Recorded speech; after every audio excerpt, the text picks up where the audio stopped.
ብዙዎቻችን ከሞቱት ጋር ሙጥኝ የምንለው ነገር አያድነንም። ሞትን ድል ካረገው ጋር ነው ሙጥኝ ማለት ያለብን። ብዙዎቻችን የተቸገርነው ያንን ነው። ሞትን ድል ካደረገው ጋር ሙጥኝ ነው ማለት ያለብን። አድነኝ የምንለው እሱን ነው። አድነኝ፣ ጠብቀኝ። ምክንያቱም ይሰማል። የሞተ አይሰማም። ሬሳ ጋር ሄዶ ሰው ለምን ሲጸልይ አይውልም? ለምንድን ነው? አሁን ለምሳሌ ያድናል ካላችሁ፣ በህይወት ይኖራል ካላችሁ፣ መፈወስ ይችላል ካላችሁ እናንተ ቅዱሳን ያላችሁባቸው ኢትዮጵያ ላይ የተቀበሩ በጣም ብዙ ቅዱሳን አሉ። አሁን ተክልዬ ያሉ ሌሎችም ቅዱሳን አቡነ ገለመሌ የሚባሉ አሉ። አቡነ በዛ ወጥቶ አቡነ በዚህ ገብቶ የሚባሉ አሉ። እነ ክርስቶስ ሳምራሉ። ከሲኦል አውጥታ ታድናለች ትላለ። ሬሳዋ ጋር ሄደ ለምን አትጸልይ?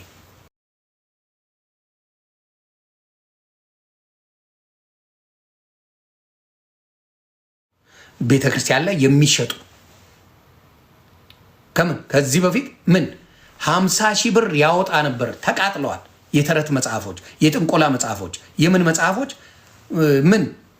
ይናገራል መጽሐፍ የሐዋርያት ሥራ ምዕራፍ 12 ላይ አቃጥለውታል። ባዶ ነገር እንደሆነ አሳይተዋል። አሁንም ወደፊትም ይቃጠላል። የሌላ ስም ተደርጎ ብዙ ቀናቶች 30 ቀን የተሰጠው እመነኝ ይጠፋል። 30 ቀን ከ1 እስከ 30 ኢየሱስ የእግዚአብሔር ልጅ የማይመሰገንበት ማንኛውም ነገር እየጠፋ ይሄዳል። ለምን? በስልጣኑ ቀናተኛ አምላክ ነው ያለን። በሱ ቀን ሌላ አታመሰግንም። እስና ገና ያብን ቀናተኛ አምላክ አለን። ቀናተኛ አምላክ ሆኖ ባለበት የእግዚአብሔርን ስም ስትተህ ስለ ሌላ ሰው ስም ስታወራ ገስቧል። የሱን ቀን የዚህ ሰው ቀን ነው ብለህ ያከበርከ ጊዜ ትጠፋለህ። የሰው ልጅ ለራሱ እንዲመቸው አድርጎ ከእግዚአብሔር እንድንርቅ አድርጎ ሌላ ስሞችን አምጥቶልናል። እንዳትቀበል። እኛ ማርቲን ሉተር ወይም ደግሞ ሉተር መቼ ነው ቀኑ ንገሩን። ጴንጤን የፈጠረው ሉተር ነው ምናምን ትላላችሁ። የሐዋርያት ሥራ ምዕራፍ 8ን ብታነቡ እንደዛ አይልም። የሐዋርያት ሥራ በጌታ በኢየሱስ ክርስቶስ ስም የኢትዮጵያ በጃንደረባ የነበረው በህንደኬ ዘመን የተቀበለው ነው። ኢየሩሳሌም ሄዶ በነበረ በአንድ የአገረ ገዢ የነበረ ባለሀብት ባለጠጋ አዛዥ በነበረ ኢየሱስ ክርስቶስን የተቀበለች ናት ኢትዮጵያ። አሁን ኢየሱስ ክርስቶስ ቀርቶ የሀገር ስማቸው የሀገርም የውጭም የሆኑ በየቀኑ የሚከበርላቸው ታቦት የተቀረጸላቸው ሌሎች አማልክቶች መጥተዋል። ማድኑ ከሆነ ምን አባቱ ያደርግልኛል? የምከተለው ዩቴል ሜ ማድነኝ ከሆነ ለምንድን ነው የምትቀርጽልኝ? ምን ላደርገው ነው የምትቀርጽልኝ? በስሙ ማድነኝ ከሆነ ስሙን የምትጠራልኝ ምን ሊያደርገኝ ነው? ለምን መጥራት ፈለግ? ምን ሊያደርግልኝ? የምስራች ተብሎ የተነገረኝ በዮሐንስ 3 ላይ ስናነበው የማንን ስም ነው? እስቲ እንነጋገር። ለመላእክቶች የተነገረው ስም የማ ስም ነው? መላእክቶች ቀድሞ በግርጌ ተኝቷል ብለው የተናገሩት እየዘመሩ 10,000 መላእክቶች የተናገሩት የዘመሩለት የማን ስም ነው? አንተ ታቦት ብለህ የምትቀርጽልኝ የማንን ስም ነው? አየህ፣ ይሄን ነው። እስቲ እናነበው። መጽሐፍ ቅዱስ ምን ይላል? አዎ ይቅርታ፣ ማቴዎስ 2 ላይ ነው። ማቴዎስ 2 ላይ ምን ይላል? ላነበው። ኢየሱስ በይሁዳ ቤተልሔም በንጉሱ በሄሮድስ ዘመን በተወለደ ጊዜ እነሆ ሰብአ ሰገል የተወለደው የአይሁድ ንጉሥ ወዴት ነው? ኮከቡን በምስራቅ አይተን ልንሰግድለት መጥተናልና እያሉ ከምስራቅ ወደ ኢየሩሳሌም መጡ። ንጉሱም ሄሮድስም ሰምቶ ደነገጠ፣ ኢየሩሳሌምም ሁሉ ከነርሱ ጋር። የካህናት አለቆች የሕዝቡንም ጻፎች ሁሉ ሰብስቦ ክርስቶስ ወዴት እንዲወለድ ጠየቃቸው። ምክንያቱም እሱ ሊገለው ነው የፈለገው። እነርሱም አንቺ ቤተልሔም እስራኤልን የሚጠብቅ መስፍን ከአንቺ ይወጣልና ተብሎ በነቢይ እንዲህ ተነግሯል ተጽፏልና በይሁዳ ቤተልሔም ነው አሉት። ከዚህ በኋላ ሄሮድስ ሰብአ ሰገልን በስውር ጠርቶ ኮከቡ የታየበትን ዘመን ከነርሱ በጥንቃቄ ተረዳ። ወደ ቤተልሔም እነርሱን ሰዶ ሂዱ፣ ስለ ሕፃኑ በጥንቃቄ መርምሩ፣ ባገኛችሁት ጊዜ እኔ ደግሞ መጥቼ እንድሰግድለት ንገሩኝ አላቸው። በሱ ቤት አራዳ መሆኑ ነው። ከዛ እነርሱ ንጉሱን ሰምተው ሄዱ። እነሆም በምስራቅ ያዩት ኮከብ ሕፃኑ ባለበት ላይ መጥቶ እስኪቆም ድረስ ይመራቸው ነበር። ኮከቡን ባዩ ጊዜ በታላቅ ደስታ እጅግ ደስ አላቸው። ወደ ቤትም ገብተው ሕፃኑ ከእናቱ ጋር ከማርያም ጋር አዩት። መጀመሪያ ከማን ጋር ያዩት? ይህን ነገር እንዳትረሱ። ሕፃኑን ከእናቱ ከማርያም ጋር አዩት። መጀመሪያ ልከቴስ ቃሉ ነው የሚለው። ወደ ቤትም ገብተው ሕፃኑን ከእናቱ ከማርያም ጋር አዩት። ወድቀው ሰገዱለት። ሰገዱላቸው አይልም። ወድቀው ሰገዱለት። ለማ? ለሕፃኑ ሰገዱለት። ሳጥኖቻቸውንም ከፍተው እጅ መንሻ ወርቅና ዕጣን ከርቤም አቀረቡለት። እዚህ ቦታ ነበር ለማርያም የሚሰገደው። መሰገድ ካለበት ለቅድስት ድንግል ማርያም የሚሰገደው ምን? እዚህ ቦታ ነበር። ሕፃኑን ወልዳለች። የምስጋና የክብር ስግደት፣ የምን ስግደት የሚያስፈልጋት እዚህ ቦታ መጡ። በኮከብ ተመርተው ነው የመጡት። አይተዋል። መጡና ሰገዱለት ነው የሚለው መጽሐፍ ቅዱስ። ሉቃስ ሰገዱለት። ሳጥኖቻቸውንም ከፍተው እጅ መንሻ ወርቅና ዕጣን ከርቤም አቀረቡለት። ስለሱ ነው የሚያወሩት፣ ስለሱ። ስለዚህ የክብር ስግደት እንሰግዳለን ብትል መጽሐፍ ቅዱስ ላይ በዚህኛው በአዲስ ኪዳን ላይ እንደማይቻል በዚህ ታውቃለህ። ከዛ ወደ ሄሮድስም እንዳይመለሱ በህልም ተረድተው፣ በህልም ማለት ታይቷቸው በህልም ያሳያል። ወደ እሱ እንዳይሄዱ አድርጎ ምን አለ? ወደ ሄሮድስም እንዳይመለሱ በህልም ተረድተው በሌላ መንገድ ወደ ሀገራቸው ሄዱ። እነርሱም ከሄዱ በኋላ እነሆ የጌታ መልአክ በህልም ለዮሴፍ ታይቶ ሄሮድስን ሕፃንን ሊገለው ይፈልጋልና ተነሳ፣ ሕፃኑንም እናቱንም ይዘው ወደ ግብፅ ሽሽ፣ እስክነግርህም ድረስ በዚያ ተቀመጥ አለው። ስለዚህ ምንድነው መልአኩ ምን ይጠብቀው ነበር? ኢየሱስ ክርስቶስ ሽሽ አለው። ከዛ እርሱም ተነስቶ ሕፃኑንና እናቱን ማንን ነው ሊገል የፈለገው? ማርያምን አይደለም። ማንን ነው ሊገል የፈለገው? ዮሴፍን አይደለም። ምክንያቱም እነሱም ቢገል ምንም አያድኑም፣ ምንም አደረጋቸው። ምንም እነሱን ምዕራፉ ማቴዎስ ወንጌል ምዕራፍ 2 ማቴዎስ ወንጌል ምዕራፍ 2 እነሱን ሊገደሉ አይፈልጉም። ለምን? አዳኝ አይደሉም እነሱ። ለዚህ ነው የሚያድነው ማን ነው ብለህ ስትጠይቅ ማርያም አይደለችም። ማርያም ማዳን ብትችል ኖሮ ሄሮድስ አይለቃትም፣ ያጠፋት ነበር። ማርያምን አይደለም። ምንድን ነው ያለው? ቃል በቃል የማቴዎስ ወንጌል ምዕራፍ 2 ቁጥር 13 ላይ ስታነቡት እነርሱም ከሄዱ በኋላ እነሆ የጌታ መልአክ በሕልሙ ለዮሴፍ ታይቶ ሄሮድስ ሕፃኑን ሊገድለው ይፈልገዋልና ተነሳ፣ ሕፃኑንና እናቱንም ይዘህ ወደ ግብፅ ሸሽ፣ እስክነግርህም ድረስ በዚያ ተቀመጥ አለው።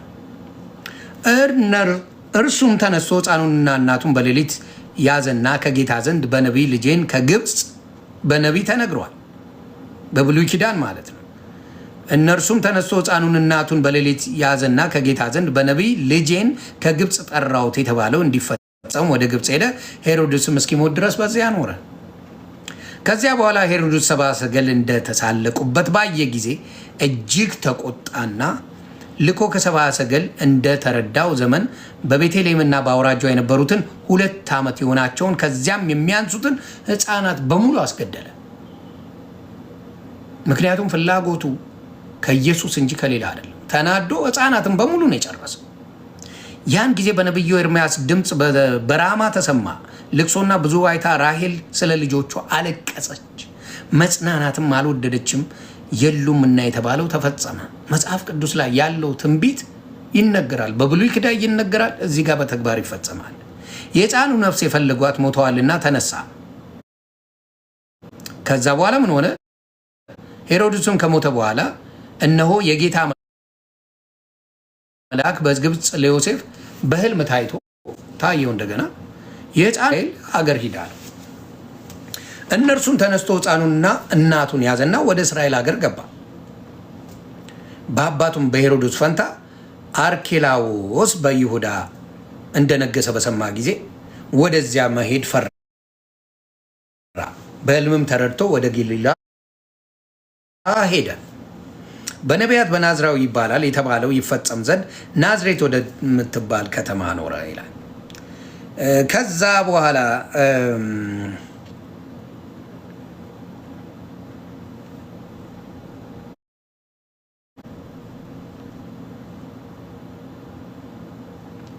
እዚህ ጋር የማቴዎስ ወንጌል ምዕራፍ 3 ላይ በጣም ልዩ ንግግር አለ። የማቴዎስ ወንጌል ምዕራፍ 3 ቁጥር 11 ላይ ምን ይላል?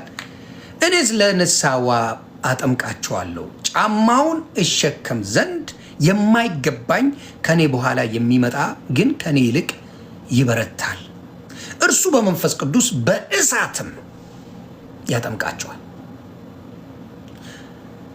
መንሹም በእጁ ነው፣ አውድማውን ፈጽሞ ያጠራል፣ ስንዴውን በጎተራው ይከታል፣ ገለባውን ግን በማይጠፋ እሳት ያቃጥለዋል። ያን ጊዜ ኢየሱስ በዮሐንስ ሊጠመቅ ከገሊላ ወደ ዮርዳኖስ መጣ። ዮሐንስ ግን እኔ በአንተ ልጠመቅ ያስፈልገኛል፣ አንተም ወደ እኔ ትመጣለህን ብሎ ጠየቀ። ይከለክለው ነበር። ኢየሱስም መልሶ አሁንስ ፍቀድልኝ፣ እንግዲህ ጽድቅን ሁሉ መፈጸም ይገባልና አለው። ያን ጊዜ ፈቀደለት። ጽድቅን ሁሉ ክርስቶስ ይፈጽማል። ኢየሱስ ከተጠመቀ በኋላ ወዲያው ከውሃ ወጣ።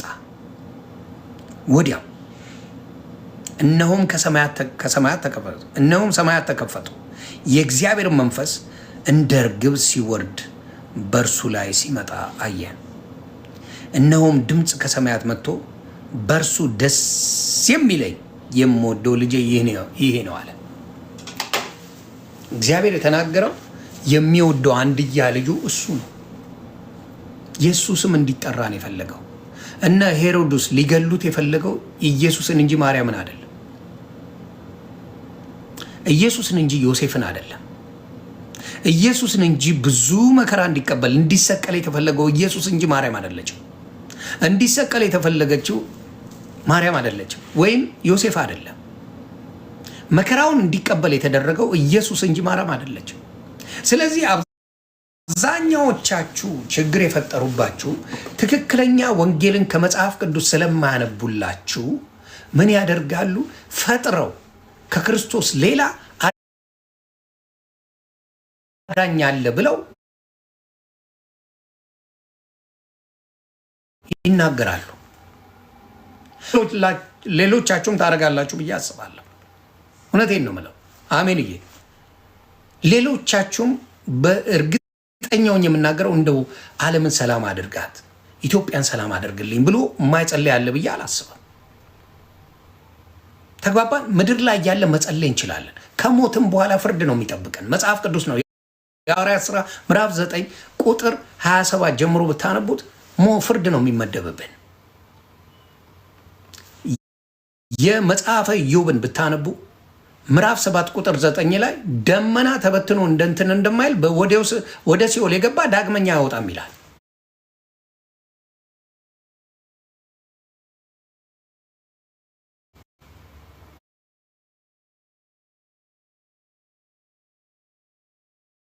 በቃ ከሞትም በኋላ የእግዚአብሔር ስራ ነፍሳችንን ምናችንን ሁለመናችንን ያውቀዋል።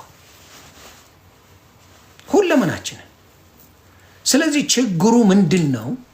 የኛ ችግር ማውጣት ትችላለች ከሲኦል ሬሳዋ ጋር ሄደ ለምን እንዲያርግልኝ ለምን አትልም?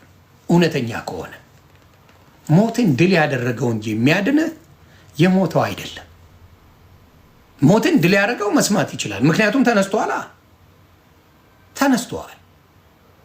ያልተነሳውን ከምትጨቃጨቁን አሁን ስለ አቡነ ተክልዬ ከምትጨቀጭቀኝ ማብራዘር ሬሳቸው ኢትዮጵያ ላይ አለ።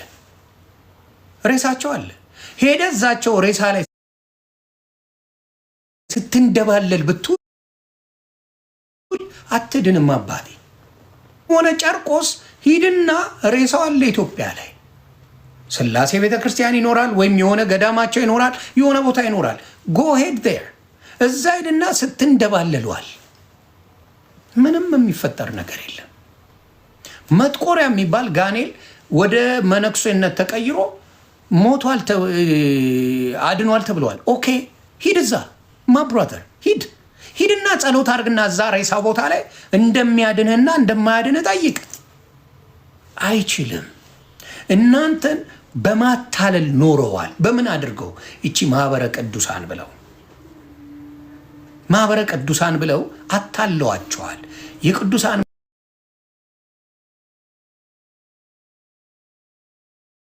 ቮይስ ወንጌል ሲሰበክ ነው የምታገኙት። አያችሁ፣ ይሄ መልስ ነው። ሌላው መልስ የምሰጣችሁ ቅድስት ድንግል ማርያም በስጋ ሞታለች፣ አልተነሳችም። ያልተነሳችበት ምን አለ? ሬሳው የት አለ መሰላችሁ? መቃብሩ የት አለ? ኢየሩሳሌም አለ ከነ ማስረጃው። መቃብሩ ኢየሩሳሌም አለ። ኢትዮጵያ ግን ዋሽተዋቸዋል። ለምን? የት ሄዳሉ? ኢየሩሳሌም አይሄዱ እነዚህ ሰዎች። ስለዚህ ብንዋሻቸው ምን ችግር አለው? ሰኔ ነሐሴ ከ1 እስከ 16 ብናጾማቸው የትንሣኤዋ ቀን ነው ብለን ብንሸውዳቸው አያውቁም። ልክ አስታውሳለሁ፣ ነፍሱን ይማረው አባቴ ሲነግረኝ ቄራ አጥንት የሚጣልበት ቦታ ነበር። ይሸታል ተብሎ ከአዲስ አበባ በጣም ሩቅ ጫካ ተብሎ ተመንጥሮ የተሰራ በሬ ማረጃ ስፍራ ነበረ ቄራ። አሁን መሀል ከተማ ሆኖ ቁጭ ብሏል። አጥንቱ ይሸታል። ቄራው በጣም እብድ ነው የሚያደርገው። ወደ ቄራ የመጀመሪያ ጊዜ የሄድኩ ጊዜ በቃ አስታውኮ ሊጨርሰኝ። እዛ ለሚኖሩ ሰዎች ለምደውታል። አሁን ለምሳሌ ሽንት ቤት ገብታችሁ ከተወሰነ ደቂቃ በኋላ ትላመዱታላችሁ። የእናንተ ከሆነ በጣም ጠረኑ የሚያስጠላ ነው። ሌላ ሰው ቢገባ እዛ ሽንት ቤት መግባትም አይችልም ለሰከንድ። እናንተ ከሆናችሁ ሽንት ቤት የገባችሁት፣ እናንተ ከሆነ የምትጸዳዱት ቁጥር 2ን ስትጫወቱ ማለት ነው። አይሸታችሁም። ቁጭ ብላችሁ ስልካችንን ምናምን ጎረጉራለን ሁላችንም። በአሁኑ ሰዓት ተመችቶ እየቆየን ስንሄድ ተስማምቶናል ያ ነገር። ለሌላ ሰው ግን ቢገባ በዛ ሰዓት በጣም ጠፍንጎት ነው የሚወጣው። ስለዚህ ሰምታይምስ ምንድን ነው የምናደርገው? ውስጣችን ያለው የለመድነው ነገር ትክክል መስሎ ይሰማናል። ለሌላ ሰው እኮ አያስገባም፣ ያጠረን አያስገባም። አሁን ሽንት ቤት አንድ ሰው ሲጸዳዳ ቁጭ ብሎ ሲጸዳዳ ለሌላ ሰው በጣም ቆሻሻ ነገር ነው የሚወጣው። ጠረኑ በጣም የቆሸሸ ነው። ኮምፈርት ስለሰጠን እኛ ግን እዛ ቁጭ ብለን ስልክ እያየን ፈታ እያለን ሙዚቃ ወይም መዝሙር እየሰማን ወይ ምና እያደረገን ነው እንላለን። እዛው አይታወቀንም። አፋችን ለአመት ባንታጠበው ለአፍንጫ ቅርብ ነው፣ አይሸተንም። በጣም አይሸተንም። አጠገብ ነው የአፍንጫ አጠገብ። እንግዲህ ከራሳችን አፍንጫ አጠገብ አፋችን ናት፣ እዚህ ጋር ናት። አመት ባትቦርሸው አይሸተህም፣ በፍጹም አይሸተህም። ለምን? ጥሩ ነገር ያለው ይመስላል የራስን ነገር። አሁንም ለዚህ ነው በሃይማኖት ያሉ ሰዎች የነሱ ፐርፌክሽን ነው የሚታያቸው። ውስጡን ገልጠውት ማየት በፍጹም አይሰሙም፣ ይናደዱባል፣ አይገልጡትም፣ ማየት አይፈልጉም። ስለተባሉ ብቻ ይከተሉታል። ስለተባሉ ብቻ እንትን ይሉታል። ተግባባን? ስለተባሉት ብቻ ያደርጉታል። እውነቱን ልንገራችሁ፣ ይቅርታ ሰዎች እየላኩልኝ ስለሆነ ነው። ስለተባሉ ብቻ ያደርጉታል። ገልጸው ያነበቡት ጊዜ ግን እንደነሱ ቀጥታ ከኢየሱስ ውጭ ማንንም አልፈልግም፣ ከእግዚአብሔር ልጅ ውጭ ማንንም አልፈልግም የሚል እንደነሱ ሰው አታመጡ። ከእግዚአብሔር ውጭ ብርቅርቅታው፣ ግርግሩ ምናምን ሊያስደስት ይችላል። ምንም ነገር የለበትም። የክርስቶስ ቤት ስትገባ እንዳልኩ ክርስቶስን የሚጋርደው ነገር በፍጹም አትፍቀድ በቤትህ። የክርስቶስን የምታመልከውን አምላክ ቪዲዮን ሳላሳያችሁ በጣም ይቅርታ አድርጎልኝ፣ ይቅርታ። ዮኒ አለ እንዴ? ምነው ተሞትክ ተብለህ አልነበር ወይ? እኔ ጠላቶች ያልቃሉ እንጂ እኔ ገና በጌታ የከበርኩ ሰው እኮ ነኝ። እናቱ ጠላቶች ያልቃሉ እንጂ እኔ እንደ ጠላቶቼ ቢሆንማ በነሱ ሃይማኖት 7 ቀኔን በልተው 40 ቀኔን በልተው ሙት ዓመቱን አውጥተው ምናምን ነበር የሚሸቅሉት። የኔ ጌታ ግን የሚያኖረኝ አምላክ ነው ያለኝ። እንትኑ ላሳያችሁ በቪዲዮ ማርያም የሞተችበትንና መቃብር ቦታዋን ላሳያችሁ። የመቃብር ቦታዋን ላሳያችሁ። እኔ የሚያኖር እንጂ የሚገል አምላክ የለኝም። እማምነው የሚያኖረኝ ነው። ልዩነቱን አየሽ? ይልቁኑ ቃል አውጥቻለሁ። እናንተ ቤት የሚያስደነግጥ አንድ ሰው በዚህ ሰሞን በስጋ ይለያችኋል። እናንተ ቤት በጣም ስሜት ገነነለት ሰው በስጋ ይለያችኋል። እቺን ቃል እንዳትረሷት። በስጋ ይለያችኋል። እቺን ቃል እንዳትረሱ። በዚህ በቅርብ ቀን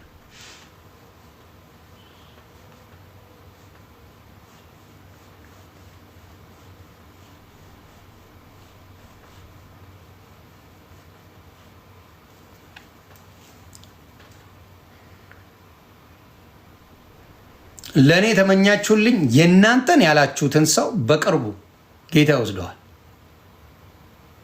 ለምን? ሰው ምልክት ካላየ ስለማያምን ጌታ ስራውን ይሰራል። እያዘንኩ ነው ይህን የምናገረው፣ እየተደሰትኩ አይደለም። ጌታ ምስክሬ፣ ደስ እያለኝ አይደለም የምናገረው። ደስ ብሎኝ አይደለም፣ በእውነት ደስ አይለኝም። ግን ስለማትሰሙ ጌታ በእሱ ያሳያቸዋል። ይሄ የጌታ ቃል ነው፣ የኔ አይደለም።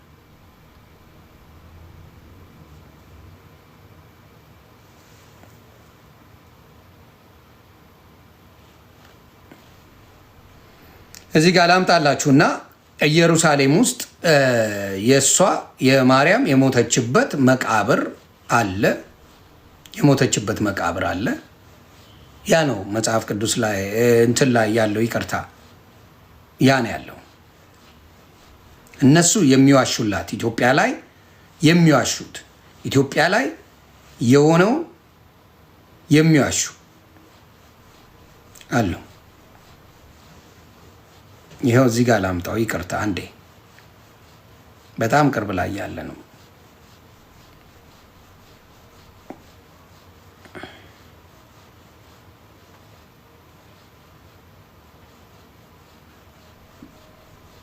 ደጋግ የሚያሳይቸው ይኸው።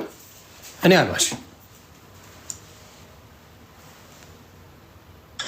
እመቤታችን ቅድስት ድንግል ማርያም የተቀበረችበት መቃብር ነው። እሱን አይተን እየወጣን ነው ያለ ነው። በትውልድ ሁሉ ብጽዕት የሚሏት ቅድስት ድንግል ማርያም እዛ አሁን በቪዲዮ ያያችሁት ቦታ ላይ ተቀብራለች። መቃብሩን አይተን እየወጣን ያለ ነው። የኢየሱስ መቃብር ግን ባዶ ነው። ስለዚህ ይህን እንኳን ደፍሮ የሚጠይቅ ኦርቶዶክስ የለም። ይሄንን እንኳን ደፍሮ የሚጠይቅ የኦርቶዶክስ ወንድምና እህት የለም። ኢየሩሳሌም ላይ የቅድስት ድንግል ማርያም በስጋ መሞት መቃብሯ ቦታ ለሕዝብ ክፍት ሆኖ ይጎበኛል። ለሕዝብ ክፍት ሆኖ ይጎበኛል።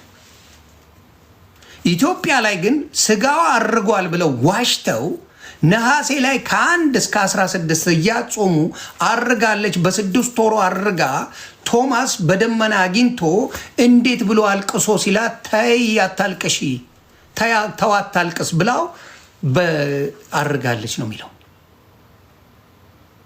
ቅጥፍጥፍ አርገው ይዋሿቸዋል። የኢትዮጵያ ኦርቶዶክስ የተለየች ናት ከሌሎቹ ምለው ለዛ ነው። ታቦት ሌሎቹ ጋር የለም።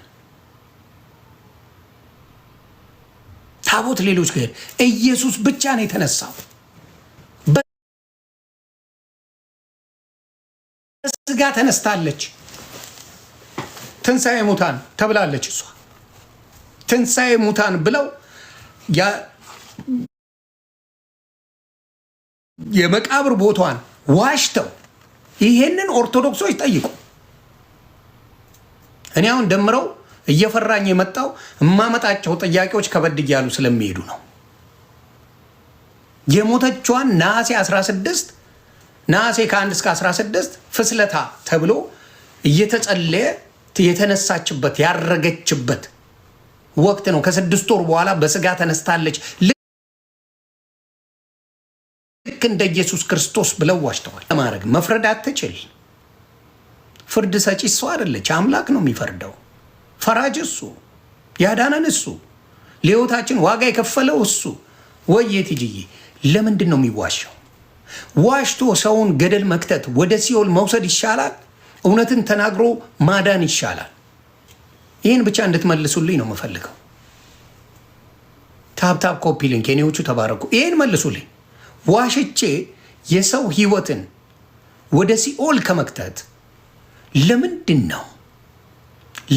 ነው እውነቱን ተናግራችሁ ሰውም አይድነው? ለምን አይድንም ሰው? ለምን ዋሻችሁት? ኢየሩሳሌም ላይ መቃብሯ ያለው የመቃብር ቦታዋ ለህዝብ ክፍት ሆኖ የሚጎበኘው የቅድስት ድንግል ማርያም በስጋ የሞተችበት ያልተነሳው ያላረገው የትም ያልሄደው ያለው ዓለም ሁላ የሚጎበኘው ቦታ ለምንድን ነው የምትዋሹት? ኢትዮጵያ ላይ ተነስታለች አርጋለች ብላችሁ ለምን ዋሻችሁ? የሚጠይቅ የለም፣ የሚደፍር የለም። ከጠየቁ ይሰደባሉ፣ ይዋረዳሉ፣ ይከሳሉ።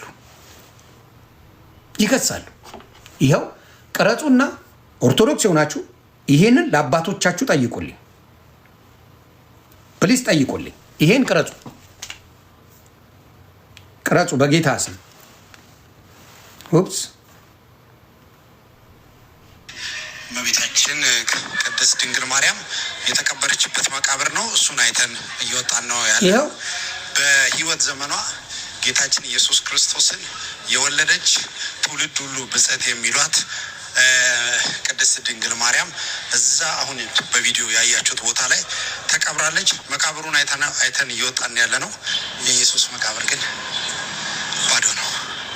ተባረኩ። ይኸው ስለዚህ ምን ሆናለች? መቃብሯ አለ፣ ሞታለች፣ ተቀብራለች፣ አርጋለች የሚል ነገር የለም። እነሱ ግን ለዘመናት ልክ ምን ብለው ቅድስት ድንግል ማርያም አማላጅነት ዓለም አይድልም ብለው ዋሽተው ነበር። ለዘመናት ኖሮበት ነበር።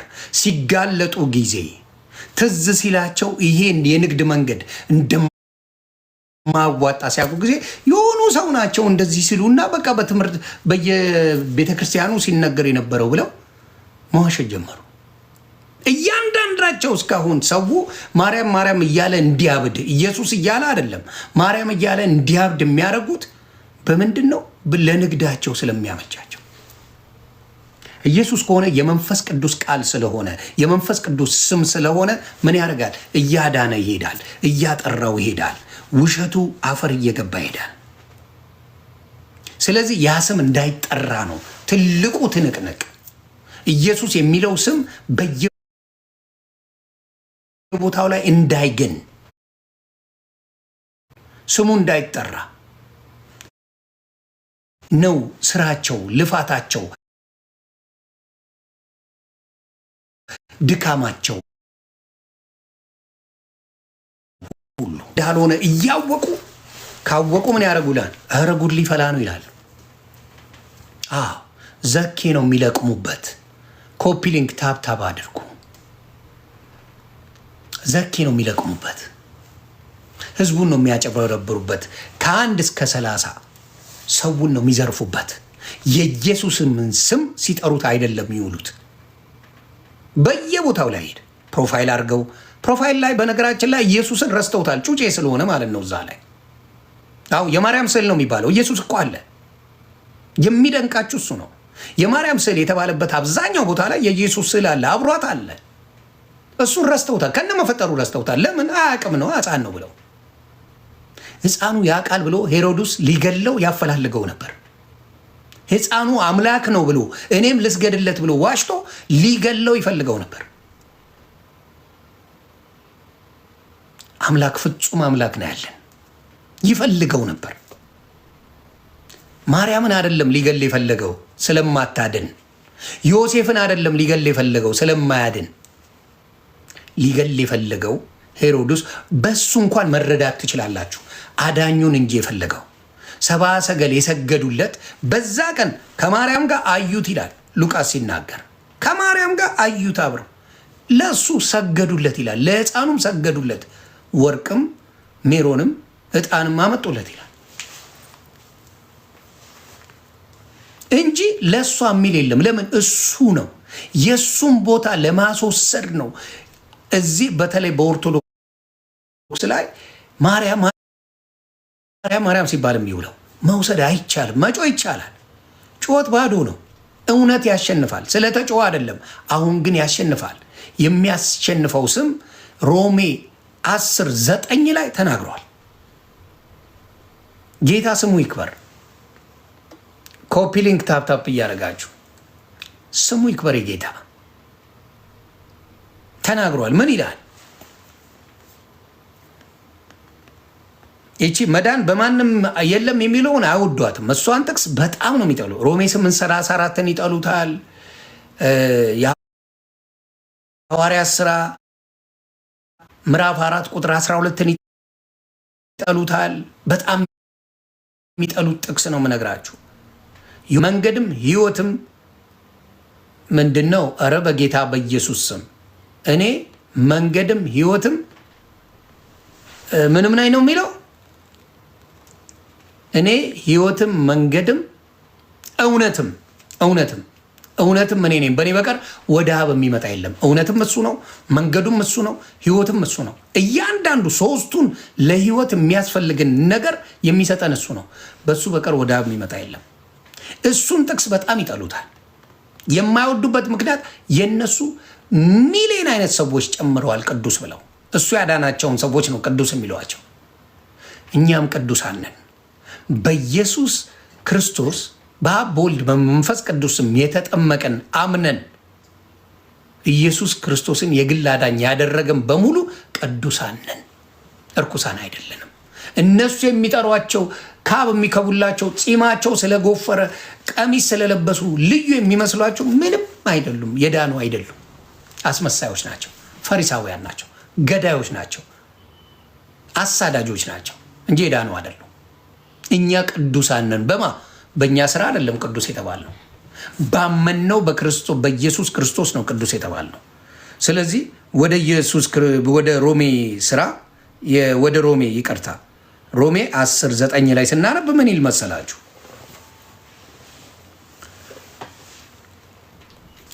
ከ8 ጀምሮ ላነብ። ነገር ግን ምን ይላል? በአፍህ በልብህም ሆኖ ቃሉ ቀርቧል። ይህም የምንሰብከው የእምነት ቃል ነው። የእምነት ቅድም ብያቸዋለሁ። 10:17 የሮሜ ላይ መስማት የእግዚአብሔር መዳን በእግዚአብሔር ቃል ነው፣ መስማትም የእግዚአብሔር ቃል ነው የሚል አለ።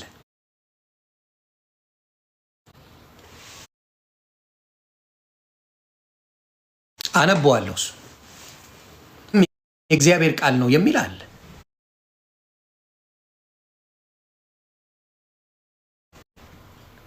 ስለዚህ እዚህ ጋር ከዛ ምን ይላል? ኢየሱስ ጌታ እንደሆነ በአፍ ብትመሰክር እግዚአብሔርም ከሙታን እንዳስነሳው በልብ ብታምን ትድናለህና ይላል።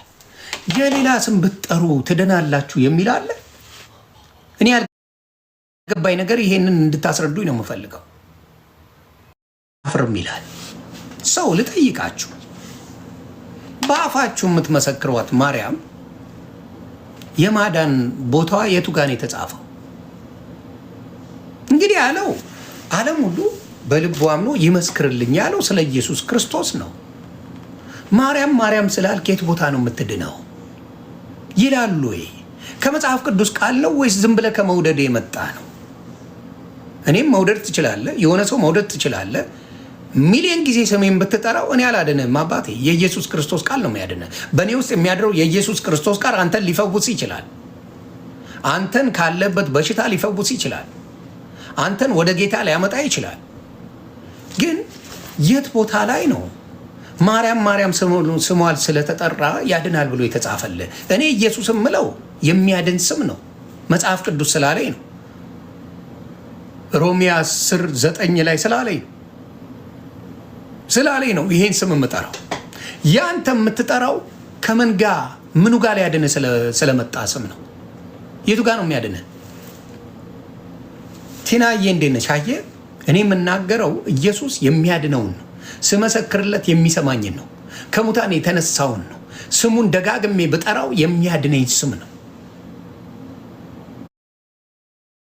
አንተ የምትጠራው ስም የማንኛውም የሌሎች ስም ብትጠራ የሚያድን ስም አይደለም። የሚያድን ስም አይደለም። የሚያድን ስም ቢሆን ኖሮ እኛ ለመጥራት አንድ ነን። ስለዚህ የሚያድነውን ስም መጥራት የሚያስከፋችሁ ሰዎች አይተናል። ስለ ኢየሱስ ማዳን ስንናገር የሚከፋችሁ ሰዎች፣ ጸብጸብ የሚላችሁ ሰዎች፣ ሌላውን ያረከሰን የሚመስላችሁ ሰዎች አላችሁ። ይሄ ከምንድን ነው የሚመጣው? ከወንጌል አላስተማራችሁ። ወደ ወንጌል እንድትቀርቡ ፍላጎት የላችሁ። የሌላውን ሰው ስም ስትጠሩ የምትድኑ መስሏችኋል። አትድኑ። መጽሐፍ ቅዱስ የሚለኝን ስም ነው የምጠራው። ይኸው የሮሜ ሰዎች ምዕራፍ 10 ቁጥር 9 ኢየሱስ ጌታ እንደሆነ በአፍ ብትመሰክር እግዚአብሔርም ከሙታን እንዳስነሳው በልብ ብታምን ትድናለህና ይላል። እዚህ ጋር የማርያም ስም አለ፣ የገብርኤል ስም አለ፣ የሚካኤል ስም አለ፣ የሕፃኑ ቂርቆስ አለ፣ የትልቁ ቂርቆስ አለ፣ የተክልዬ ስም አለ። የማ ስም አለ? የጳውሎስ ስምን ብትጠራው አለ። የማርቆስን የዮሐንስን ስም ብትጠራ ትድናለህ የሚል ስም አለ ወይ? የለም። አየህ፣ የሚል ስለሌለ ነው ማልጠራው። ቢለኝማ አንደኛ መጠራው እኔ ነኝ። ክብር ለኢየሱስ ይሁን። አንደኛ መጠራቸው ወይ ማርያም እያልኩ አንደኛ መጠራው እኔ ነው። በማላነብበት ሰዓት ጠራ ነበር። የማያድን ስም ጠራ ነበር። በማላቅበት ሰዓት፣ ባወቅኩበት ሰዓት የኢየሱስን ስም የጠራ ትድናለህ ነው የሚለው። በልብ አምነህ ከጠራኸኝ አድናሃለሁ እያለ ነው። ከዛ ወደ ታች እንወርዳለን። ደስ በሚል ሁኔታ ወደ ታች ስትወርዱ የምትወዱት ነገር አለ። ምን አለ? በአይሁድና በግሪክ ሰው መካከል ልዩነት የለምና አንዱ ጌታ የሁሉ ጌታ ነውና። አንዱ ጌታ የሁሉ ጌታ ነው፣ ኢየሱስ ማለት ነው። ምን ይላል? ደስ የሚለኝ ቃል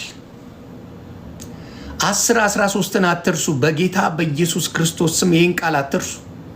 እንባ የሚያመጣ ቃል ነው። በእውነት እንባ የሚያመጣ ቃል በሕይወታችሁ ልብ የጌታን ስም የሚጠራ ሁሉ ይድናልና ይላል። የጌታን ስም የሚጠራ በሙሉ ይድናልና። የጌታ የኢየሱስን ስም የሚጠራ በሙሉ፣ የሌሎችን ስም አላለም። መጽሐፍ ቅዱስ አይልም። ዋሽተዋቸዋል። በደንብ አርገው ዋሽተዋል። በደንብ አርገው ቀጥፈዋል። የሌላ ስም ጠርተው አስጩኸዋል። የሌላ ስም ጠርተው በየዓመቱ ደግሰዋል፣ በየወሩ ደግሰዋል። ብዙ ነገር አድርገዋል። የነዛ ሰዎች ስም ያድናል ተብሎ መጽሐፍ ቅዱስ ላይ አልተጻፈም። እየዋሻችሁ ነው። ነፍሳችሁን ወደ ሲኦል እየወሰዱት ነው። የሌላ የማይጠራ ስም ቀናተኛ አምላክ እያለ የማይጠራ ስም ጥራ እያሏችሁ እናንተን ምን እያደረጉ ነው? እያጠፏችሁ ነው። ስለዚህ ምን ይላል? የጌታ ስምን የሚጠራ ሁሉ ይድናል።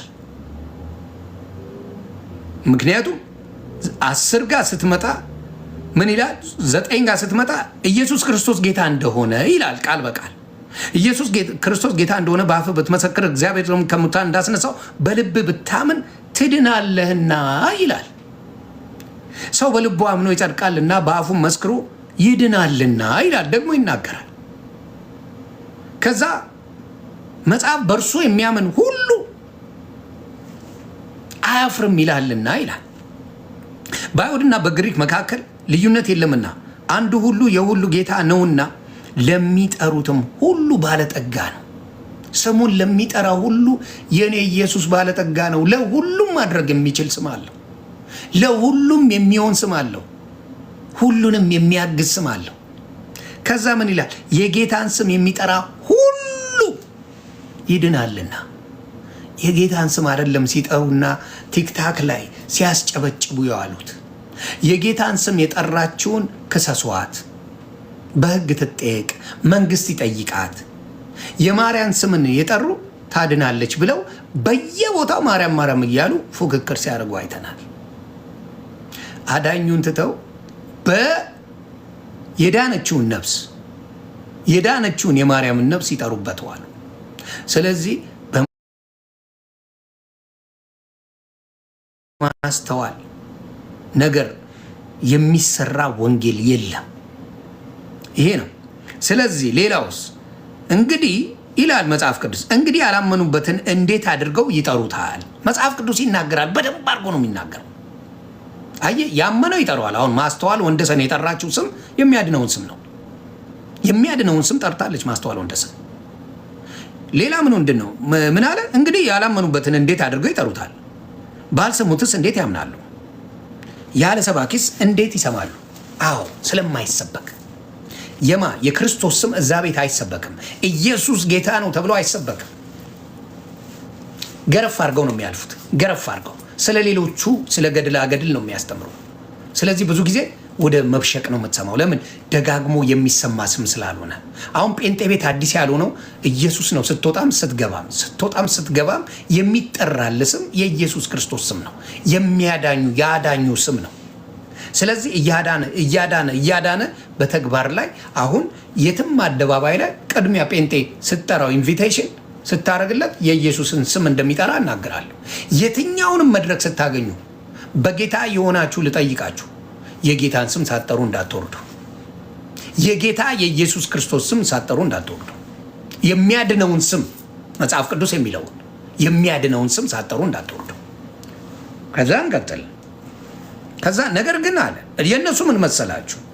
ምን ይላል? እንግዲህ ያላመኑበትን እንዴት አድርገው ይጠሩታል? ባልሰሙትስ እንዴት ያምናሉ? ያለ ሰባኪስ እንዴት ይሰማሉ? ስለዚህ አብዛኛው ሰባኪ የኦርቶዶክስ ሰባኪ ማንን ነው የሚጠራው? እውነት ኢየሱስ ክርስቶስን ነው የሚጠራው? እውነት አዳኙን ጌታ ነው የሚጠራው? ስለ አዳኙ ጌታ ነው የሚሰብከው ወይስ ሌላ ተረት ተረት ነው የሚያወራል? ስለ ሌላ ሰዎች ነው የሚሰብከው፣ ስለ ዳኑ ሰዎች እንጂ ስለ አዳኙ ጌታ አይሰብክም። የዳኑ የሚባሉትም እኔ ድነዋል ብዬ አላምንም። ለምን? በጌታ በኢየሱስ ክርስቶስ የሚያምኑ አይደሉም። የእነሱ በማርያም ምልጃ እንጂ በኢየሱስ ምልጃ ማዳንን አያውቁትም።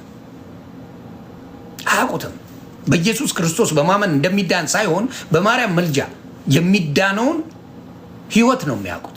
ያ ደግሞ አልዳኑበትም። ስለዚህ ያልዳኑ ሰዎች ናቸው ያሉት ሰው። ከዛ ምን ይላል? መልካሙን የምስራች የሚያወሩ እግሮቻቸው እንዴት ያማሩ ናቸው ተብሎ እንደተጻፈ ካልተላኩ እንዴት ይሰብካሉ? ነገር ግን ሁሉ ለምስራቹ ቃል አልታዘዙም።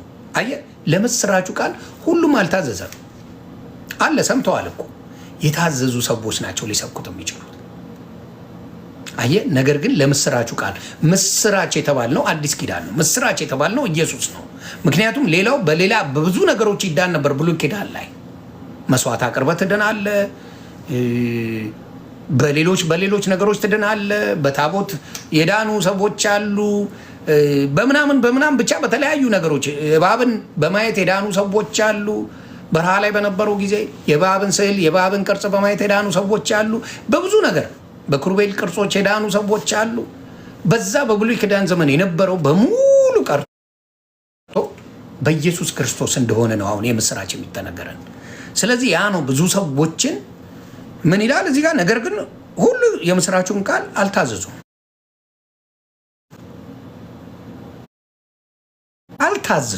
ሁሉም አልታዘዙ። ኢሳይያስ ጌታ ሆይ ምስክርነታችን ማን አመነ ብሏልና። እንግዲህ እምነት ከመስማት ነው፣ ቅድም ያልኩት ነው። ሮሜ 10:17 እምነት ከመስማት ነው፣ መስማትም የእግዚአብሔር ቃል ነው ይላል። መጽሐፍ ቅዱስ ነው የሚናገረው። ዳሩ ግን ባይሰሙ ነው ወይ እላለሁ። በእውነት ድምፃቸው በምድር ሁሉ ላይ ቃላቸውም እስከ ዓለም ዳርቻ ወጣ። ነገር ግን እስራኤል ባወቁ ነው ወይ እላለሁ።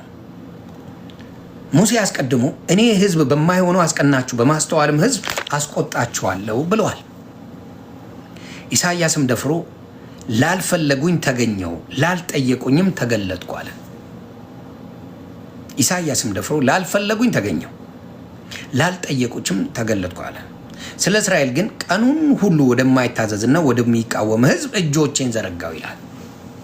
ሌላው አንድ ነገር ጠይቃችኋለሁ። አንድ ነገር ልጠይቅ። እዚህ ለኢትዮጵያ ሕዝብ መጽሐፍ ቅዱስን አምናለሁ ለሚል ሕዝብ አንድ ነገር ልጠይቅ። አንድ ነገር አንድ ነገር ልጠይቅ። ልፈጽም ነው የመጣሁት ይላል ኢየሱስ። ሊፈጽም መጣ። ሕግ ተሽሯል። ኢየሱስ ክርስቶስ ነግሷል። አባቴ ሕግ ተሽሯል። ኢየሱስ ክርስቶስ ነግሷል።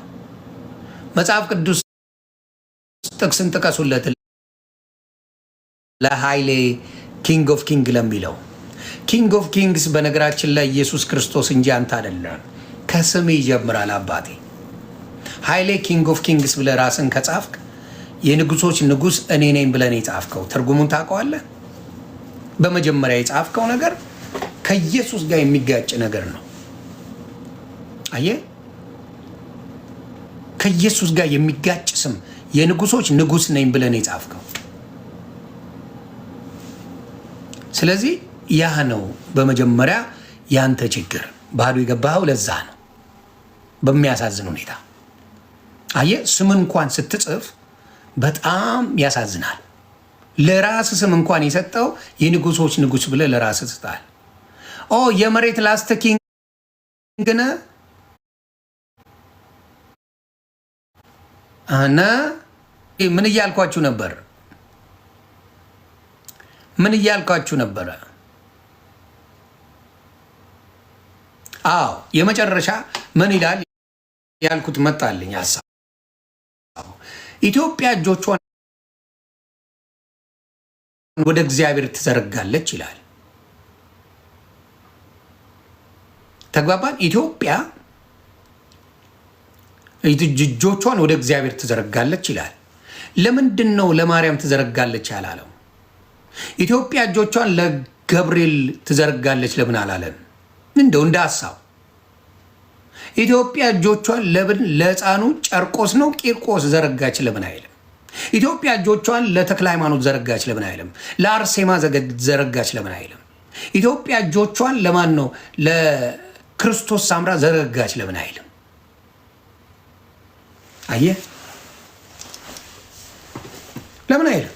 ዋና አያችሁ፣ የማይለውን መጽሐፍ ቅዱስ የማይለውን ታወጡና በራሳችሁ ወስዳችሁ የማይሆን ወንጌል ታረጉና ለመውጣት አሁን ተቸግራችኋል። ብዙ ሚስጥራችሁ ሳይፈራ እየወጣ ነው። ገድል ብላችሁ ለጻፋችሁት እነ ወንጌላዊ ኤርሚያስ፣ እነ ዘማሪ ዳጊ፣ እነ ቤካ ሌሎችም እየመጡ ሌሎችም ወንድምና እህቶች እየመጡ በጌታ በኢየሱስ ስም እያፈራረሱት ነው። ያንን ስራ እያፈራረሱት ነው። የውሸት ስራ በፊት ይፈራ ነበር። ማንበብ እንኳን ማንበብ መተንፈስ ይፈራ ነበር። ጸሎት ማድረግ በጌታ በኢየሱስ ክርስቶስ ስም በቤታቸው ጸሎት ማድረግ ይፈሩ ነበር።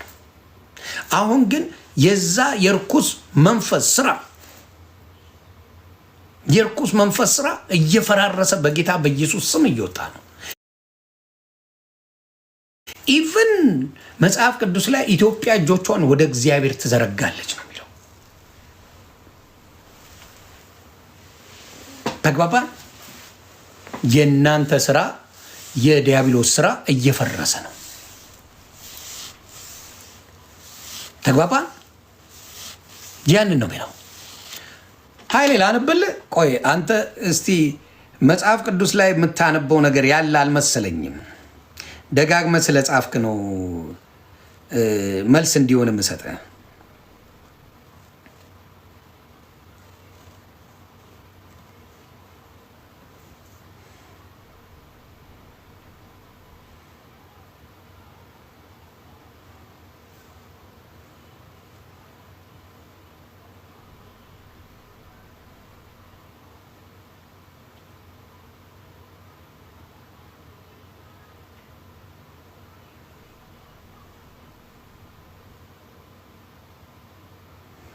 ላንብብል። ምን ላንብል መሰለ?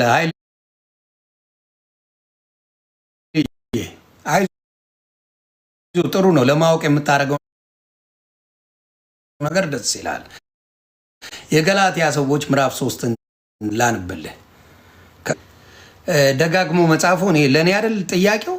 ጻፍክልኝ እኮ አነበብኩት እና አሁን ደግሞ አዳምጥ። ምን ይል መሰለ? የማታስተውሉ የገላትያ ሰዎች ሆይ በዓይናችሁ ፊት ኢየሱስ ክርስቶስ እንደተሰቀለ ሆኖ ተስሎ ነበር። ለእውነት እንዳትታዘዙ እንዲህም ያደረገባችሁ ግን ማን ነው? ይሄ በጣም በሚያስቀኝ የኦርቶዶክስ ወንድምና እህቶቼ ሚስት እየደወለች ነው። ኦኬ ኦኬ፣ ግን ብትሰማኝ ደስ ይለኝ ነበረ። ምንድን ነው ኢየሱስ ክርስቶስ ምን ይላል? የማታስተውሉ የገላትያ ሰዎች በዓይናችሁ ፊት ኢየሱስ ክርስቶስ እንደተሰቀለ ሆኖ ተስሎ ነበር፣ ለእውነት እንዳትታዘዙም እዚህ ያደረገባችሁ ማን ነው አለ። ይሄንን አሁን ክርስቶስ ኢየሱስ ክርስቶስ ተስሎልናል በስዕል ብለው የሚያምኑ የኦርቶዶክስ ወንድምና እህቶች አሉ።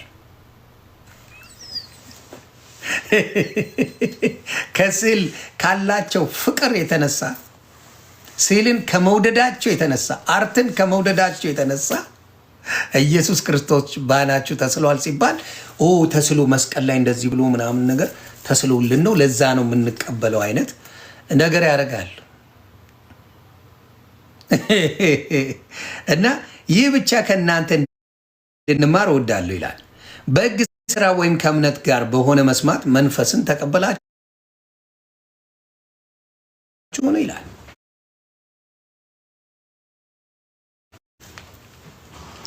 እንግዲህ የማታስተውሉት ናችሁ። በመንፈስ ጀምራችሁ አሁን በስጋ መሳልን ነው። ታስታውሳላችሁ። ሰው ዳግመኛ ካልተወለደ አይድንም ያለው ኢየሱስ ክርስቶስን እንዴት ሰው እንደገና ወደ ማዕፀን ገብቶ እንዴት ሊወለድ ይችላል? ይሄ ትምህርቱማ የእብድ ነው ብለው የተናገሩበት ነገር አለ። አሁንም የሚነግራቸው በመንፈስ ቅዱስ መሳልን ነው። ክርስቶስን ማሰብን ነው። መሰቀሉን ማሰብን እነሱ በስጋ መሳል ጋር ኮምፔር አድርገውታል። በስጋ የሚሳል መስሏቸዋል። በመንፈስ ቅዱስ እንደተሳለ በመስቀል ላይ እንደተሳለ እንድናስበው የተደረገውን እነሱ በስዕል ነው የሚያስቡት። ለምን? ይሄ የምልክትን ነገር የሚወዱ ሰዎች ናቸው። ስለዚህ እዚሁ ጋር ነው የሚነግራቸው። እንግዲህ የማታስተውሉ ናችሁ ይላል። በመንፈስ ጀምራችሁ አሁን በስጋ ትፈጽማላችሁልን አላቸው። ራሳቸው ነው የሚነግራቸው። በእውኑ ከንቱ እንደሆነስ እንደዚህ ያለ መከራ በከንቱ ተቀበላችሁ ነው ይላል። ከዛ እንግዲህ መንፈስን የሚሰጣችሁ በእናንተም ዘንድ ታምራትን የሚያደርግ በሕግ ስራ ነው ወይስ ከእምነት ጋር በሆነ መስማማት ነው? በሕግ ስራ ነው ወይስ ሕግን ልፈጽሙ ለሽር ገለመሌ ለሚለው መልስ ነው የምሰጣችሁ። ላነብልሽ ነው ኃይልዬ፣ እየሰማህ እንኳንም ሚስት ቶሎ ደውላ መዝጋቷ ደስ ብሎኛል። ማቲው ይነበብልሃል። አይዞ የኔን ልጨርስና አነብልሃል። ከዛ ምን ይል መሰለ? እንግዲህ መንፈስን የሚሰጣችሁ በእናንተም ዘንድ ተአምራትን የሚያደርግ በሕግ ስራው ነው ወይስ ከእምነት ጋር በሆነ መስማት ነው? እንዲሁ አብርሃምን በእግዚአብሔር አመነ፣ ጽድቆንም ተቆጠረለት። ምንድን ያደረገው? አብርሃም ማመን ብቻ ነው የተጠበቀበት። ሕግን አልተቀጠለም። ስላመነ ጽድቅ ሆኖ ተቆጠረለት። እንግዲያስ ይላል ከእምነት የሆኑት እነዚህ የአብርሃም ልጆች እንደሆኑ እወቁ።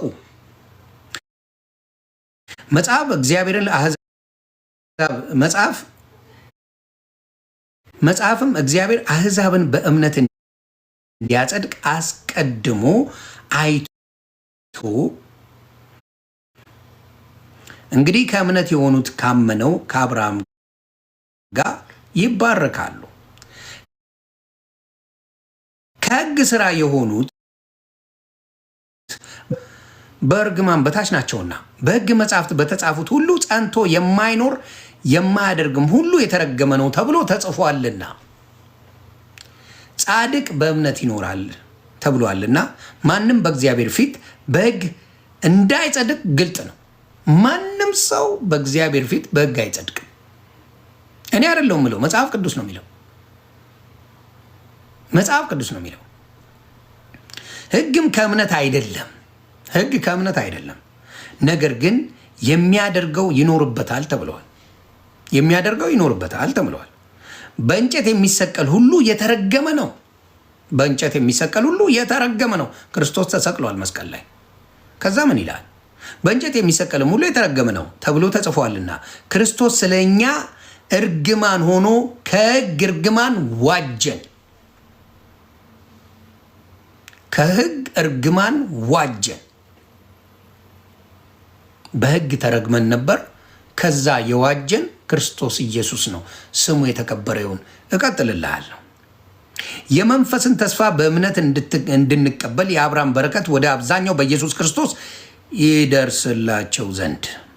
ወንድሞች ሆይ እንደ ሰው ልማድ እላለሁ፣ የሰው እንኳ ቢሆን እርግጠኛው ኪዳን ማንም አይንቅም ወይም አይጨምርበትም። ለአብርሃምና ለዘሩም የተስፋው ቃል ተናገረ፣ እርሱም ክርስቶስ። ይህንንም እላለሁ ከ430 ዓመት በኋላ የተሰጠውን ሕግ ከ430 ዓመት በኋላ የተሰጠው ሕግ አስቀድሞ በእግዚአብሔር የተረጋገጠውን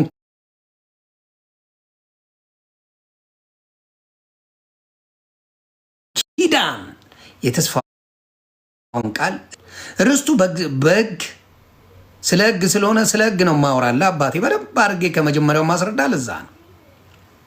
ርስቱ በሕግ ቢሆንስ እንግዲያስ በተስፋ ቃል አይሆንም። በተስፋ ቃል ግን እግዚአብሔር ለአብርሃም ሰጥተዋል። እንግዲህ ሕግ ምንድን ነው? በደንብ አድርጌ ነው የምነግርህ። አይዞ ወደ ሕግ እየመጣ ኃይልዬ ማቴዎስ 5:17 እኔ ሚሊዮን ጊዜ የማነበው ነው። አትጨነቅ አባቴ፣ ስለ ሕግ እየነገርኩ ነው። እንግዲህ ሕግ ምንድን ነው? ከነ ምንድነቱ ነው ምነግርህ። ተስፋው የተሰጠው ዘር እስኪመጣ ድረስ በመካከለኛ እጅ በመላእክት በኩል ስለ ሕግ መተላለፍ ተጨመረ። ምን ይላል? እንግዲህ ሕግ ምንድን ነው? ተስፋው የተሰጠው ዘር እስኪመጣ ድረስ በመካከለኛ እጅ በመላእክት በኩል ስለ ሕግ መተላለፍ ተጨመረ። መካከለኛም ለአንድ ብቻ አይደለም፣ እግዚአብሔር ግን አንድ ነው። መካከለኛው ለአንድ ብቻ አይደለም። መካከለኛ የሆነው ለእኛ ኢየሱስ ምንድን የሆነው መካከለኛችን ነው። መካከለኛ ለአንድ ብቻ አይደለም፣ እግዚአብሔር ግን አንድ ነው። መካከለኛው የሆነው ኢየሱስ ግን ለሁላችንም ነው። ይህን ደግሞ አንደኛ ጢሞቴዎስ ምዕራፍ 2 ቁጥር 5 ላይ ታገኙታላችሁ።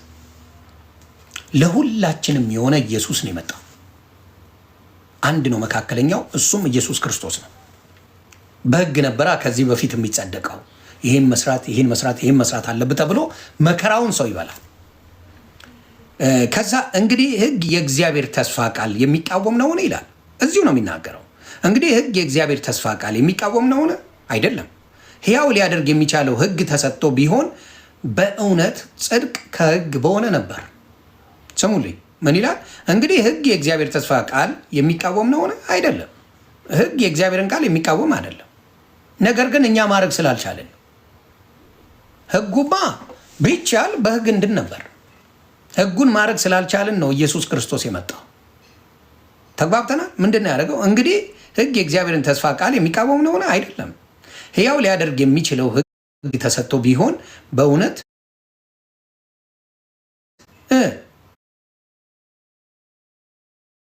ጽድቅ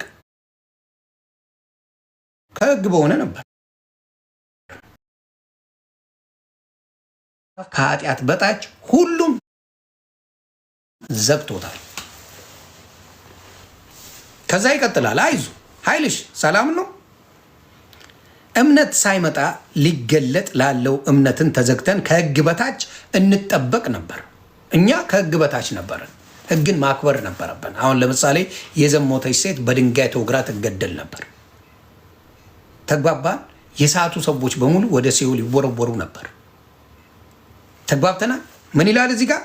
እምነትም ሳይመጣ ሊገለጥ ላለው እምነት ተዘግተን ከሕግ በታች እንጠበቅ ነበር። ስለዚህ ሕግን ማክበር ነበረብን። በለምጹ ላይ መቱ ነበር።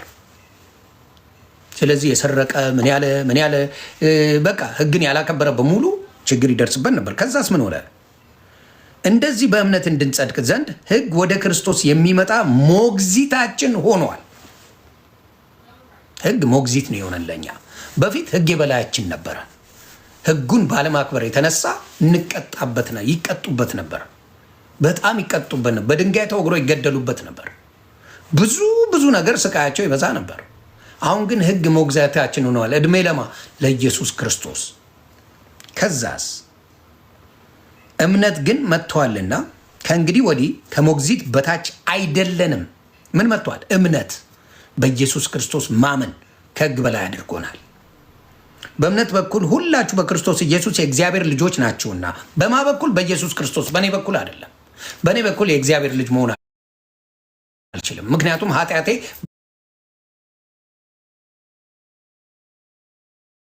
በግልጽ ነው የሚታየው። በእኛ ኢየሱስ ክርስቶስን ስናምን በዛ ነው የሚያይ። ተግባባ። ክርስቶስ ነው እኛን ምን ያደረገን? የኛ የምንታየው፣ የኛ ልብሳችን፣ የኛ ጌጣችን፣ የኛ መዳናችን ምክንያት ኢየሱስ ክርስቶስ ነው እንጂ የኛ ስራ አይደለም። ምክንያቱም በስራው የሚድን ስለሌለ ማለት ነው። ስለዚህ ምን ይላል? ክርስቶስ አንድ ትሆኑ ዘንድ የተጠመቃችሁ ሁሉ ክርስቶስን ለብሳችኋልና ይላል። ልብሳችሁ ስል ዝም ብዬ መሰክስ አይደለም። ክርስቶስ ልብሳችን ነው የምንለው፣ ክርስቶስ ጌጣችን ነው የምንለው፣ ክርስቶስ ሁለመናችን ነው የምንለው እሱን ስለለበስን ነው። ምክንያቱም በሕግ እንዳንጠየቅ ኢየሱስን በማመናችን። ስለዚህ አይሁዳዊ ወይም የግሪክ ሰው የለም፣ ባሪያም ወይም ጨዋ የለም፣ ወንድም ሴትም የለም፣ ሁላችሁ በክርስቶስ ኢየሱስ አንድ ሰው ናችሁና እናንተም የክርስቶስ ከሆናችሁ እንኪያስ የአብርሃም ዘር ተስፋው ቃል ወራሾች ናችሁ ይላል። ክብር ለኢየሱስ ይሁን። ስለዚህ አንተ ሕግ እያልክ ብዙ ነገር ያልከኝ ነገር ሕግን የፈጸመ እንጂ የሻረ አምላክ የለኝም። ሕጉን ፈጸመው፣ ክርስቶስ ፈጸመው። የእኔ ጉዳይ አይደለም። ከዚህ በኋላ በሕግ ሲመሩ የነበሩ ሰዎች ሕግን የፈጸመው ክርስቶስ ሆነ። ክርስቶስ ሕግን ሞግዚት አደረገልን። ክርስቶስ ፈጸመው። ሲፈጽመው ከዛ በኋላ ስለ ሕግ አይደለም የምታወራው። ከዛ በኋላ የምታወራው ስለ ኢየሱስ ክርስቶስ ነው። ከዛ በኋላ ስለ አዳነ ኢየሱስ ክርስቶስ እንጂ ስለ ሕግ የምታወራው ነገር የለም። በሕግ አይደለም የምትድነው። ለዛ ነው ያንን ያልኩ ብሮዬ። እና ማንበቡ ይጠቅማል ለማለት ፈልጌ ነው። ሰላማችሁ ብዝት ይበል። የኢየሱስ ክርስቶስ የሆናችሁ በሙሉ ድናችኋል። ኢየሱስ ክርስቶስን በማዳን የሚኖርበት ህይወት ነው ያለን። ይሄን ነው ምለው።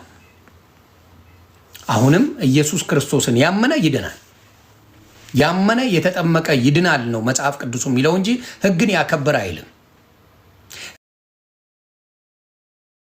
ሕግን ያከበረ ይድናል የሚል የመጽሐፍ ቅዱስ ቃል የለም በአዲስ ኪዳን። ያመነ የተጠመቀ ይድናል። ያ እምነት ላይ ያንን ነው ምለው። ጆሲዬ ኑርልኝ እና አሁንም ወደፊትም የምላችሁ ምንድን ነው የጸብ ጉዳይ ሳይሆን ማመን በማን ነው የሚጠራው? ኢትዮጵያ እጆቿን ወደ እግዚአብሔር ትዘረጋለች እያልከኝ እዚህ ጋር ማርያም ናት ብትለኝ እናንተ ናችሁ የሳታችሁት፣ ከመጽሐፍ ቅዱስ ውጭ ያፈነገጣችሁት እናንተ ናችሁ እያልኩ ነው። ራስ ቃሉ መጽሐፍ ቅዱስ ላይ የተጻፈው ኢትዮጵያ ወደ እጆቿን ወደ እግዚአብሔር ትዘረጋለች ብላ ማርያም ናት ሚስጥረኛ ካልክኝ you on the wrong side, not me። ይሄዳ ነው በክርስቶስ ነው መጽሐፍ ቅዱስ እያለ ሮሜ 10:17 ላይ ያነበብኩላችሁን ቃል በቃል ደግሜል ማንበብ ፈልጋለሁ። ይቅርታ፣ ሮሜ 10:9 ላይ ይቅርታ፣ ሮሜ 10:9 ላይ ትድናለህ የሚል የመጽሐፍ ቅዱስ ቃል የለም። የት ቦታ ነው ያለው? የገብርኤልን ስም ጥራና ትድናለህ የሚል የመጽሐፍ ቅዱስ ቃል የለም። የሚካኤልን ስም ጥራና ትድናለህ የሚል የወንጌል ትምህርት የለም። ከየት አምጥተው እንደሰከሰዋችሁ እናንተ መጠየቅ አለባችሁ። ላለሁ ሰላማችሁ ብዝት ይበልልኝ። መልካም ጊዜ። ተባረኩ። የነገ ሰው ይበላል። ተባረኩ።